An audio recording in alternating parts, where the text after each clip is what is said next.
तो चलो शुरू करते हैं एस्पिरेंट्स। आज बर्थडे है प्रशांता चंद्रा जी का, जो कि एक बहुत अच्छे साइंटिस्ट रह चुके हैं और इनके बर्थडे पर नेशनल स्टैटिक्स डे भी मनाया जाता है। अब आपको स्क्रीन पे फ़ोटो दिख रही होगी। हम जो स्टोरी आज डिस्कस करने वाले हैं वो इनके हूबहू हम शक्ल पसंद की है, लेकिन वो इनसे बिल्कुल उल्टा है। तो शुरू करते हैं। प्रशांता प्रशांत जी रनिंग कर रहे थे इंच टेप लेकर, ठीक है, रोड के ऊपर, और सेकंड आए। ठीक है, प्रशांत जी को आपके इमेजिन करना है कि वो रनिंग कर रहे हैं इंच टेप लेकर, इंच टेप पीछे पीछे जा रहा है और वो रोड के ऊपर रनिंग कर रहे हैं और वो सेकंड आए हैं। उसके बाद पीएम आए, वहाँ पे उन्हें कॉन्ग्रेचुलेट किया और उन्हें कैबिन दिया इकोनॉमिक ऑफिस में, इकोनॉमिक से रिलेटेड ऑफिस में एक कैबिन दे दिया। ठीक है, प्रशांत जी ने उन्हें प्रणाम किया पीएम को और काम करना शुरू कर दिया ऑफिस के अंदर।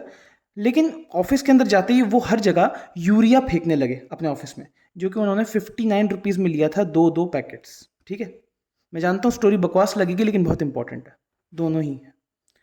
ओके, इसके बाद क्या हुआ, उस उनके इस बिहेवियर की वजह से, प्रशांत जी के इस बिहेवियर की वजह से वो फायर्ड हो गए, अपने काम से निकाल दिए गए। लेकिन वहाँ पे वो गाना गाना लग गए, मतलब गाना गा रहे हैं वो ऑफिस के अंदर कि हाँ भी मेरे को निकाल दिया गया, निकाल दिया गया, गाना गा रहे हैं और सूर्य नमस्कार करने लग गए।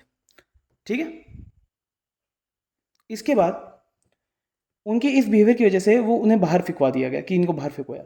अचानक जैसे ही वो बाहर फिकवाए गए वैसे ही वो किडनैप हो गए और उनका लिवर निकाल लिया गया। जैसे ही उनका लिवर निकाला तो वहाँ पे थॉर आया। ठीक है, थॉर आया और उन्हें बचा लिया।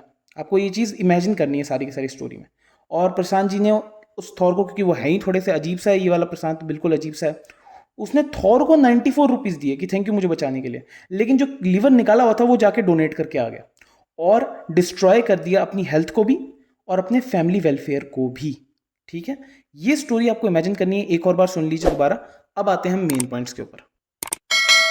आज का जो करंट अफेयर शुरू होता है वो है, इंडिया ने चाइना को बीट किया। किस चीज में बीट किया है? वर्ल्ड लार्जेस्ट रोड नेटवर्क के अंदर। फर्स्ट रैंक पे नहीं आया है अभी तक हमारा इंडिया, सेकंड रैंक पर है, यूएसए के पीछे, यूनाइटेड स्टेट्स के पीछे है हमारा इंडिया अभी। और ये नितिन गडकरी जी की स्टेटमेंट है, जो हमारे road transport and highways minister हैं हमारे। ठीक है, और स्पेशली 4 लेन जो हाईवेज हैं वो बहुत ज़्यादा हाई लेवल पे गए हैं हमारे, बहुत ज़्यादा उन्होंने चीज़ को आगे बढ़ाया है, बहुत ज़्यादा इधर हमारा इंफ्रास्ट्रक्चर डेवलप हुआ है 4 लाइन हाईवेज के अंदर, जिसकी वजह से जो टोल टैक्स की कलेक्शन है वो भी हमें बहुत ज़्यादा मिली है इस साल। एंड हम लोग जानते हैं कि अगर टोल टैक्स की कनेक्शन हमें बहुत ज़्यादा मिलेगी तो उससे हमारा जो टैक्स वगैरह है वो बहुत ज़्यादा बढ़ेगा और इंफ्रास्ट्रक्चर में हमें काम पड़ेगा, काम आएगा वो सारा का सारा काम, पैसा। सेकंड पॉइंट जो आ रहा है हमें सुनने में वो है बायो फर्टिलाइजर स्कीम जो है वो सेंट्रल गवर्नमेंट ने ग्रीन लाइट दे दी, मतलब हरी बत्ती दे दी कि हाँ भाई आने दो। अब cabinet committee on economic affairs ने इस चीज़ को बोला है वेडनेसडे को, ठीक है, कि हाँ हो सकता है अब आने दीजिए। अब कुछ लोग ये सोच रहे होंगे कि यार बायो फर्टिलाइजर कृषि का मतलब कैबिनेट है, वहाँ पर फार्मर्स के हिसाब से काम होना चाहिए, तो कैबिनेट ऑफ ये committee of on economic affairs क्यों बोल रही है, सीसीईए क्यों बोल रही है काम? इसका रीज़न बायो फर्टिलाइज़र के ही अंदर है। एक्चुअल में हुआ क्या था ये भी आपको अभी पता चलेगा, अच्छी तरह से इसको डिस्कस करेंगे। इस योजना का नाम है पीएम प्रणाम योजना। ठीक है, ऐसे तो इसको बोला जाता है PM program for restoration awareness generation nourishment and amelioration of mother earth. Amelioration मतलब होता है किसी चीज़ को और बेटर बनाना। ठीक है, ये मतलब जिसका गोल है वो है कि रिडक्शन ऑफ केमिकल फर्टिलाइजर्स हो और बायो फर्टिलाइजर्स ज़्यादा यूज़ हो जो फार्मर्स हैं इनके अंदर, इनके काम में। अब गवर्नमेंट इस चीज़ को क्यों लॉन्च करना चाह रही है? इसका एक्चुअल रीज़न ये है कि बहुत ज़्यादा केमिकल फर्टिलाइज़र का बर्डन हमारे फंड्स के ऊपर पड़ रहा है। पिछले साल जो सब्सिडी मिली थी, चलो थोड़ा शुरू से शुरू करते हैं। जो केमिकल फर्टिलाइज़र्स हैं वो हमें बाहर से मंगाने पड़ते हैं, मतलब हमें दूसरी कंट्री से इंपोर्ट करना पड़ता है। जब वो चीज़ इंपोर्ट होती है तब जो उसका रेट होता है वो 17,000 से 23,000 टन तक जाता है। लेकिन जब हम लोग सब्सिडी लगाकर अपने किसानों को बेचते हैं, फार्मर्स भाइयों को बेचते हैं, तो वो कहीं ना कहीं बहुत ही कम रेट के ऊपर बिकता है। 6000 तक में बिकता है। जैसे यूरिया है, उसका अगर एग्जांपल लें तो 5,922.22 रुपीज़ पर टन बिकता है, लेकिन गवर्नमेंट को उसे लेना पड़ता है 17,000 से 23,000 के बीच में।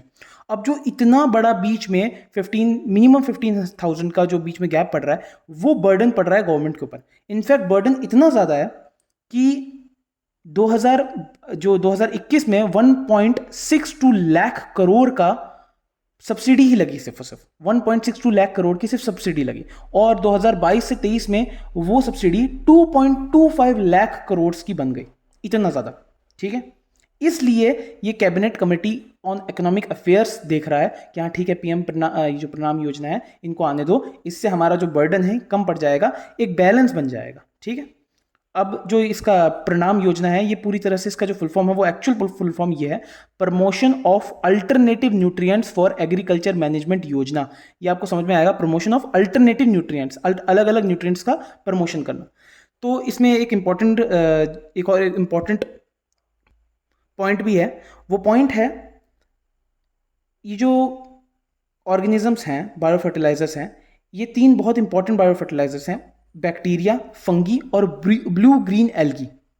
ये क्वेश्चन यूपीएससी में आ चुका है, इसको प्लीज़ ध्यान से देखिएगा।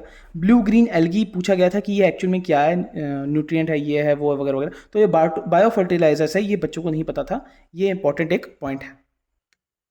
उसके बाद पॉइंट आता है, Supreme Court collegium gets a make over with 2 new जजेस, कॉलेजियम अपॉइंट्स न्यू जजेस। ठीक है, मतलब कॉलेजियम जो हमारा सुप्रीम कोर्ट कॉलेजियम है, इसके ऊपर मैंने एक वीडियो बनाई हुई है, वो आपको मैं कमेंट सेक्शन में देख लीजिएगा, वहाँ पे पिन करके रख दूंगा।